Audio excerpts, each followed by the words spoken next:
નમસ્કાર મારા વહાલા વિદ્યાર્થી મિત્રો. આજે આ ભણતરની દુનિયામાં હું પ્રતિક કાચરિયા આપનું હાર્દિક સ્વાગત કરું છું. આજે આ ભણતરની દુનિયામાં હું એક સકારાત્મક વિચાર લઈને આવ્યો છું. Success is the sum of small efforts, so repeated this small efforts in day by day. અર્થાત સફળતા એ નાના પ્રયત્નોનો સરવાળો છે. માટે વિદ્યાર્થી મિત્રો, દિવસે ને દિવસે આ નાના પ્રયત્નો છે એને પુનરાવર્તિત કરતા જાઓ, જેથી તમને સફળતા સારી રીતે પ્રાપ્ત થઈ શકે. આ વિડીયોનો મુખ્ય હેતુ વિદ્યાર્થીઓ અભ્યાસ, જ્ઞાન અને માહિતી મેળવે તે માત્રનો જ છે. વિદ્યાર્થી મિત્રો, તમે અમારી ફેસબુક, ટેલિગ્રામ અને ઇન્સ્ટાગ્રામ જેવી સોશિયલ સાઇટમાં જોડાઈ શકો છો, જેની લિંક તમને ડિસ્ક્રિપ્શન બોક્સમાં મળી જશે. વિદ્યાર્થી મિત્રો, તમને નમ્ર વિનંતી છે કે જો તમે આ વિડીયોમાં નવા હો અથવા ચેનલ પર નવા હો તો અમારી ચેનલને સબસ્ક્રાઈબ કરો, લાઈક કરો, શેર કરો, જેથી કરીને આવા ને આવા અવનવા વિડીયો અમે તમારી સમક્ષ લાવતા રહીએ. Thank you. વિજ્ઞાન ધોરણ 8 પ્રકરણ 2 સૂક્ષ્મ જીવો મિત્ર અને શત્રુ એનો ભાગ નંબર 1 આપણે આજે અભ્યાસ કરવાના છીએ. તો ટાઇટલ પરથી જ ખબર પડે, સૂક્ષ્મ જીવો મિત્ર અને શત્રુ. એટલે કે સૂક્ષ્મ જીવો છે એ મિત્ર તરીકે પણ વર્તે છે અને સૂક્ષ્મ જીવો છે એ શત્રુ તરીકે પણ વર્તે છે. એના વિશે આપણે આ ચેપ્ટરમાં ચર્ચા કરવાના છીએ. તો વિદ્યાર્થી મિત્રો, આ ચેપ્ટરમાં આપણે શું ભણવાના છીએ એના વિશે ચર્ચા કરી લઈએ. તો સૌથી પહેલું સમજવાનું છે કે સૂક્ષ્મ જીવો શું છે. સૂક્ષ્મ જીવો એટલે શું? ત્યારબાદ છે સૂક્ષ્મ જીવોનું વર્ગીકરણ.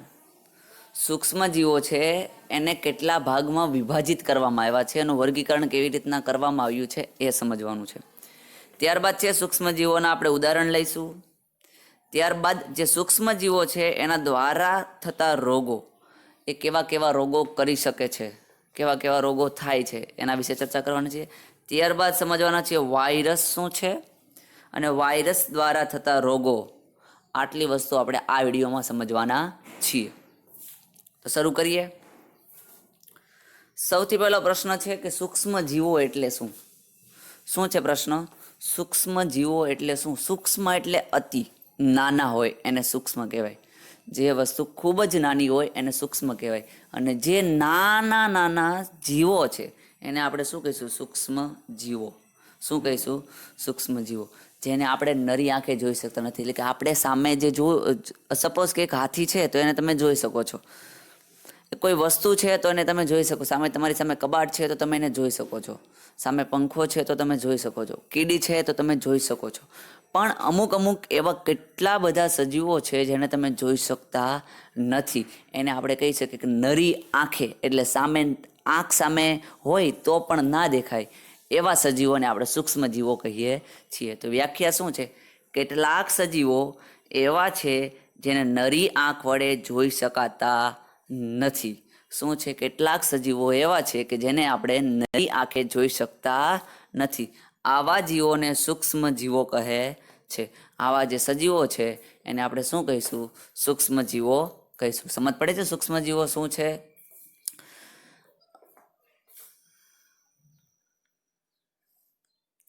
ત્યારબાદ આવે છે સૂક્ષ્મ જીવો મુખ્ય 4 વર્ગોમાં વિભાજિત કરવામાં આવેલ છે. એટલે કે સૂક્ષ્મ જીવો છે એને 4 ભાગ પાડવામાં આવેલા છે, 4 ભાગમાં વર્ગીકરણ કરવામાં આવેલું છે.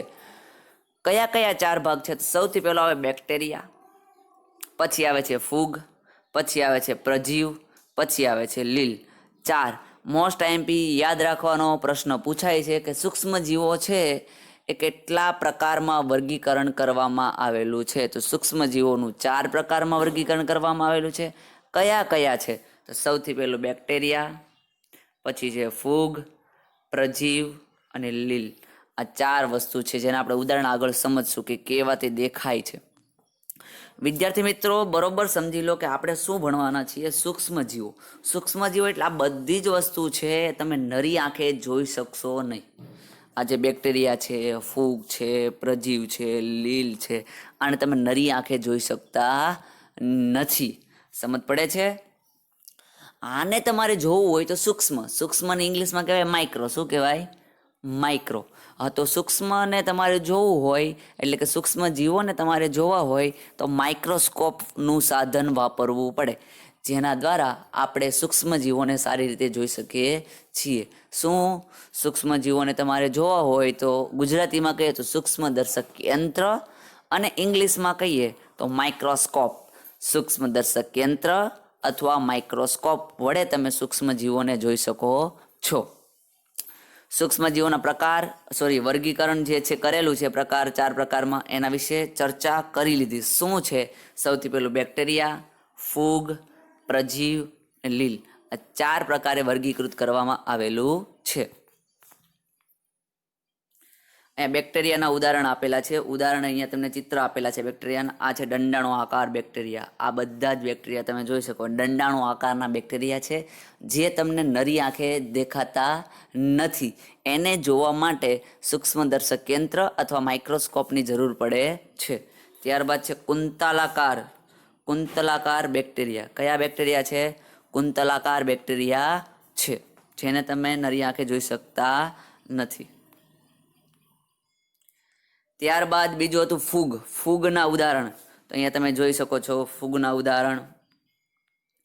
સૌથી પહેલું છે પેનેસિલિયમ.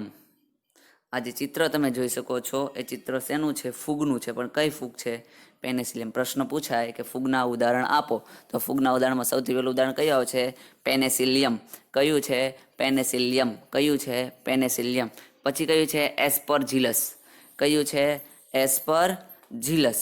પેનિસિલિયમ અને એસ્પરજીલસ શેના ઉદાહરણ છે? ફૂગના ઉદાહરણ છે.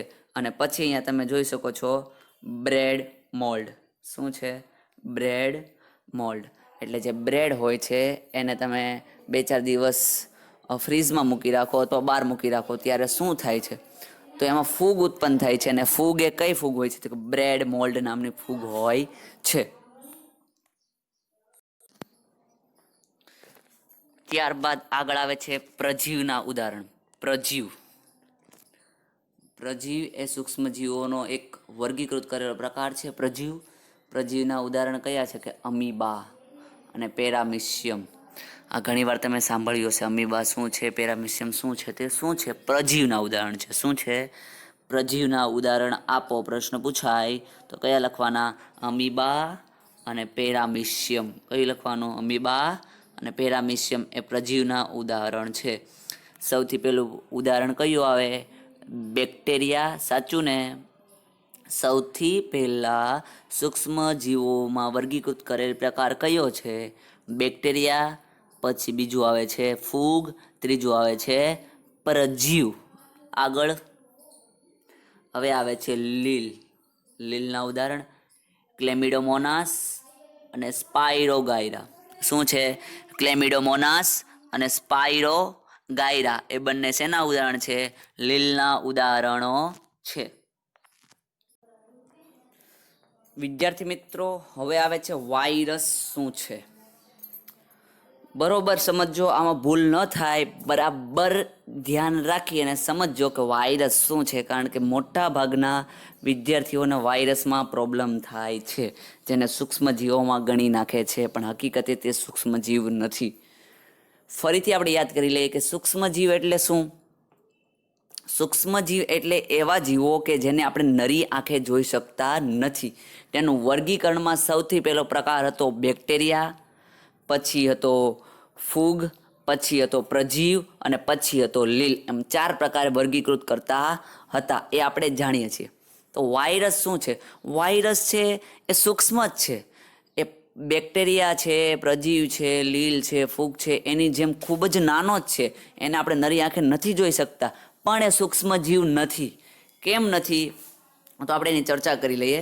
વાયરસ છે એ સૂક્ષ્મદર્શી હોય છે, એટલે ખૂબ જ નાના હોય છે. પરંતુ અન્ય સૂક્ષ્મજીવો કરતાં અલગ હોય છે. સૂક્ષ્મજીવો એટલે આપણને ખબર છે બેક્ટેરિયા, પ્રજીવ, ફૂગ, લીલ એ બધા કેવા છે? સૂક્ષ્મજીવો છે. એના કરતાં વાયરસ એ અલગ છે. કેમ અલગ છે? તે માત્ર યજમાન કોષમાં જ વિભાજન પામે છે. તે માત્ર યજમાન કોષમાં જ વિભાજન પામે છે. વિભાજન પામવું એટલે કે વૃદ્ધિ થવી, વિકાસ થવો. ક્યારે એવું થાય છે? બરાબર ધ્યાન રાખીને સમજજો. તે માત્ર યજમાન કોષ એટલે શું? કે એક વાયરસ છે, ધારી લો કે અત્યારે કોરોના વાયરસ ચાલી રહ્યો છે, તો એ શું કહેવા માગે છે કે એ વાયરસ છે એ બીજાના શરીરમાં પ્રવેશ કરે.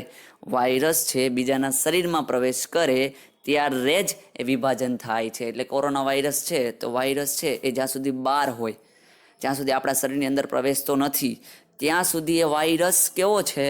તો કે નિર્જીવ છે. એના પર કોઈ અસર થતી નથી. પણ જ્યારે એ વાયરસ છે આપણા શરીરમાં આવે છે ત્યારે શું થાય છે? તો કે વિભાજન થાય છે, એની વૃદ્ધિ થાય છે, એનો વિકાસ થાય છે, અને પછી એ વાયરસ આપણને નુકસાન પહોંચાડે છે. જ્યારે બેક્ટેરિયા કેવા છે? એ આપણા શરીરના સંપર્કમાં આવે તો પણ એ સજીવ છે, બહાર હોય તો પણ તે સજીવ છે. સમજ પડે છે? એટલે કે ટૂંકમાં આપણા શરીરમાં હોય તો એ સજીવ છે, બહાર હોય તો પણ સજીવ જ છે. બરાબર સમજી લીધું? એટલે કે બેક્ટેરિયા વનસ્પતિ અથવા પ્રાણીઓમાં જ વિભાજન પામે છે. જ્યારે વાયરસ છે બેક્ટેરિયાના સંપર્કમાં આવે અથવા વનસ્પતિના સંપર્કમાં આવે અથવા પ્રાણી એટલે એમાં મનુષ્ય પણ આવી જાય, એના સંપર્કમાં આવે ત્યારે જ એ વાયરસ છે એ સજીવ બને છે. ત્યાં સુધી એ કેવો હોય છે? વાયરસ નિર્જીવ હોય છે. જ્યારે જે સૂક્ષ્મજીવો છે એ હંમેશા સજીવ તરીકે જ વર્તે છે. સમજ પડે છે?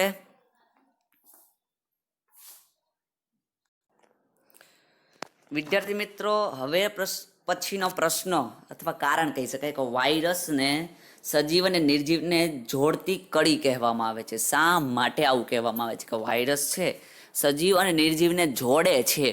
એ બેની જોડતી કડી છે એવું શા માટે કહેવામાં આવે છે? એ આપણે સમજવાનો પ્રયત્ન કરીએ. આવો પ્રશ્ન પૂછાય છે, મોસ્ટ આઈએમપી પ્રશ્ન છે. બરોબર વિદ્યાર્થી મિત્રો સમજજો કે વાયરસ કોઈ જીવિત કોષમાં પ્રવેશીને જ વૃદ્ધિ પામે છે. આપણે આગળ ચર્ચા કરી લીધી કે વાયરસ છે ત્યારે કોરોના વાયરસનું જ આપણે ચાલે છે એટલે એનું ઉદાહરણ લઈએ કે જ્યાં સુધી કોરોના વાયરસ છે એ આપણા શરીરની બહાર છે ત્યાં સુધી આપણને કોઈ પ્રકારનું નુકસાન કરતો નથી. એટલે કોઈ પ્રકારની એની પોતાની વૃદ્ધિ નથી થતી. સાથે સાથે તે નિર્જીવ તરીકે વર્તે છે. ક્યારે? શરીરની બહાર હોય ત્યારે. પણ જેવું એ આપણા શરીરના સંપર્કમાં આવે છે, એટલે કે આપણું શરીર છે એ કોષનું બનેલું છે, કોષના સંપર્કમાં આવે છે એટલે કે પ્રવેશે છે, તરત જ વૃદ્ધિ પામવા લાગે છે અને આપણે નુકસાન પહોંચાડવાનું ચાલુ કરી દે છે. મુક્ત સ્થિતિમાં વાયરસ કોઈ પણ જૈવિક ક્રિયા દર્શાવતા નથી. આથી વાયરસ નિર્જીવ છે. શું છે? મુક્ત સ્થિતિમાં એટલે કે કોઈ પણ સપાટીના સંપર્કમાં, એટલે કે જે સજીવની સપાટી છે એના સંપર્કમાં આવતો નથી. એટલે કે મુક્ત છે. એટલે કે અત્યારે હવામાં હોય ત્યારે તે કોઈ પણ જૈવિક ક્રિયા એટલે સજીવો જે કંઈ પણ ક્રિયા કરે એવી કોઈ પણ પ્રકારની ક્રિયા વાયરસ કરતો નથી. આથી તે કેવો છે? વાયરસ એ નિર્જીવ છે. પ્રશ્ન પૂછાય વાયરસ એ નિર્જીવ છે? કારણ આપો. હા, વાયરસ એ નિર્જીવ છે. પણ ક્યારે? તો કે મુક્ત સ્થિતિમાં વાયરસ કોઈ પણ જૈવિક ક્રિયા દર્શાવતો નથી. આથી તે કેવો છે? નિર્જીવ છે.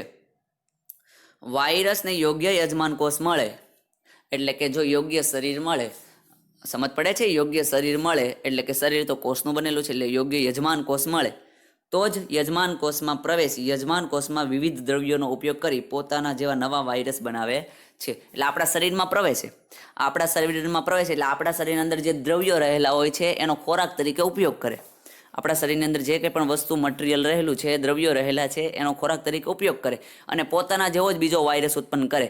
પ્રશ્ન થાય, આપણને ખબર પડી જવી જોઈએ કે કોરોના વાયરસ છે, એક જ વાયરસ જો આપણા શરીરમાં પ્રવેશી ગયો તો એ શું કરે છે? અંદર જઈને સજીવ થઈ જાય એટલે અંદર જે દ્રવ્યો રહેલા છે આપણા શરીરમાં એનો ખોરાક તરીકે ઉપયોગ કરે. અને ખોરાક તરીકે ઉપયોગ કરે એટલે શું થાય? તો કે એક વાયરસમાંથી બે માંથી ચાર, ચારમાંથી 6 એમ વધતા જ જાય છે અને જેના પરિણામે આપણને દર્દ મહેસૂસ થાય છે. આ રીતે યજમાન કોષમાં જૈવિક ક્રિયાઓ દર્શાવી સજીવની જેમ વર્તે છે. અને આમે શું થાય છે? યજમાન કોષમાં પ્રવેશે છે એટલે શરીરમાં પ્રવેશે છે અને જૈવિક ક્રિયાઓ એટલે કે એકમાંથી બીજો સજીવ ઉત્પન્ન થવા લાગે છે, એકમાંથી બીજો વાયરસ ઉત્પન્ન થવા લાગે છે આમ સજીવની જેમ વર્તવા લાગે છે. આમ વાયરસ સજીવ અને નિર્જીવ બંનેના ગુણધર્મો ધરાવતો હોવાથી વાયરસને સજીવ અને નિર્જીવને જોડતી કડી કહેવામાં આવે છે. હવે તમે સમજી ગયા છો કે વાયરસ છે એ સજીવ અને નિર્જીવ બંનેને જોડે છે અને બંનેના ગુણધર્મો ધરાવે છે. સમજ પડે છે? સજીવના ગુણધર્મો ક્યારે ધરાવે છે? તો કે શરીરની અંદર પહોંચે છે ત્યારે એકમાંથી બે થાય છે, એ સજીવના ગુણધર્મ છે. પણ બહાર એ કોઈ પ્રકારનું કંઈ અસર કરતો નથી, એટલે નિર્જીવ છે. એટલે વાયરસ એ સજીવ અને નિર્જીવને જોડતી કડી કહેવામાં આવે છે. અહીંયા વાયરસના ઉદાહરણ તમે જો વાયરસના ચિત્રો જોઈ શકો છો. આ વાયરસના ચિત્રો છે અને આ વિદ્યાર્થી મિત્રો, વાયરસ પણ નરી આંખે જોઈ શકાતા નથી. કેમ સૂક્ષ્મજીવો નથી જોઈ શકાતા, એમ વાયરસ પણ નરી આંખે જોઈ શકાતા નથી. એના ચિત્ર આવા દેખાય છે. વિદ્યાર્થી મિત્રો બરોબર સમજો, શું વાયરસ એ સૂક્ષ્મજીવ છે? તો જવાબ શું આવશે? ના, વાયરસ એ સૂક્ષ્મજીવ નથી. પણ જ્યારે વાયરસ છે કોઈ યજમાન કોષના સંપર્કમાં આવે અથવા યજમાન કોષને માં પ્રવેશે ત્યારે જે સજીવ તરીકે વર્તે છે. એટલા માટે સૂક્ષ્મજીવોમાં વાયરસનું વર્ગીકરણ કરવામાં આવેલું નથી. હવે આપણે સમજવાનું છે કે બેક્ટેરિયા, સૌ પ્રથમ સૂક્ષ્મજીવ કયો હતો?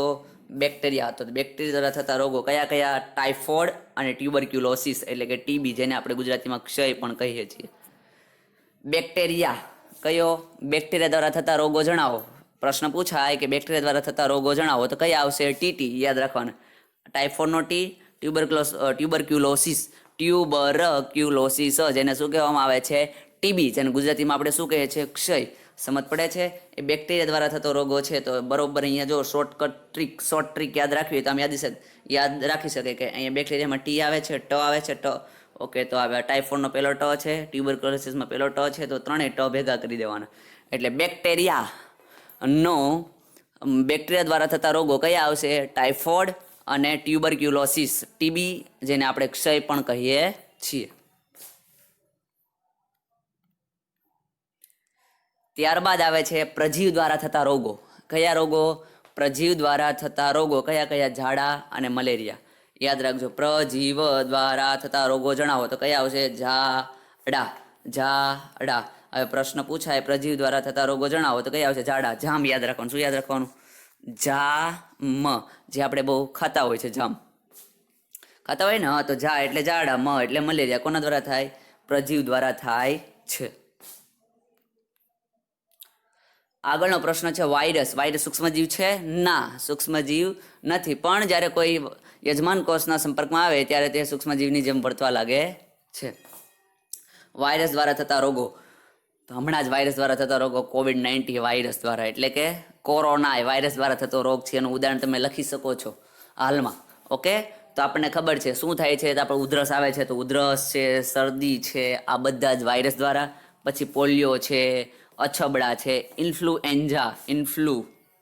ઇન્ફ્લુએન્ઝા એટલે કે સ્વાઇન ફ્લૂ છે, બર્ડ ફ્લૂ છે, આ જેટલા ફ્લૂ આવે એ બધા જ કોના દ્વારા થતા રોગો છે? વાયરસ દ્વારા થતા રોગો છે. અને એ રોગો આ જે વાયરસ છે, અત્યારે ધારી લો કે શરદી, આ જે ઇન્ફ્લુએન્ઝા છે, તો ઇન્ફ્લુએન્ઝા વાયરસ છે.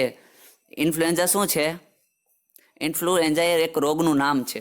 અને એ રોગ કોના દ્વારા થાય છે? વાયરસ દ્વારા. તો એનો જે વાયરસ છે શરીરની બહાર છે ત્યાં સુધી કોઈ અસર નહીં કરે, પણ જેવો શરીરની અંદર પહોંચશે એટલે ઇન્ફ્લુએન્ઝા નામનો રોગ ઉત્પન્ન કરશે. સમજ પડે છે? તો વાયરસ દ્વારા થતા રોગો કયા કયા? શરદી, ઉધરસ, 5 યાદ રાખવાના. કયા યાદ રાખવાના? અને કોરોના 6 યાદ રાખી શકો. આપણને સામાન્ય રીતે ખબર છે, શરદી છે, ઉધરસ છે, ઇન્ફ્લુએન્ઝા, પોલિયો, અછબડા અને કોરોના, આ બધા જ વાયરસ દ્વારા થતા રોગો છે.